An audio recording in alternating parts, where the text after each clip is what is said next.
গ্যাস্ট্রিকের সমস্যায় প্রথম সারির হোমিওপ্যাথিক একটি ঔষধ হচ্ছে হাইড্রাস্টিস ক্যান। হাইড্রাস্টিস ক্যান কোন কোন লক্ষণে খাবেন? নাম্বার 1, যদি আপনার মধ্যে কোষ্ঠবদ্ধতা থাকে। নাম্বার 2, উদ্গার বা ওদরানময় অর্থাৎ ডায়রিয়া বা ডিসেন্ট্রি যদি থাকে তাহলে ভালো কাজ করে। নাম্বার 3, পেট ফোলা বা পেট ফাঁপাতে ভালো কাজ করে। নাম্বার 4, দুর্গন্ধ বা টক ঢেকুর যদি ওঠে সেক্ষেত্রে হাইড্রাস্টিস ক্যান ভালো কাজ করে।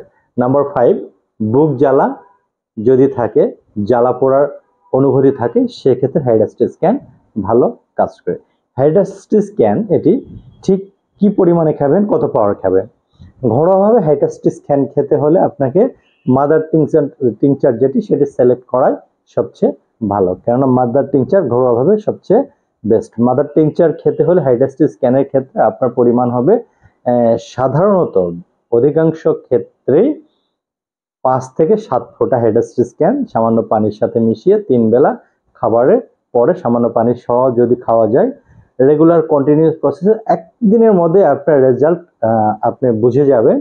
কয়েকদিন খেলে 10-15 দিন খেলে আপনার কোষ্ঠবদ্ধতা বা গ্যাস্ট্রিকের যে সমস্যাগুলো আছে সেগুলো ভিতর থেকে চলে যাবে।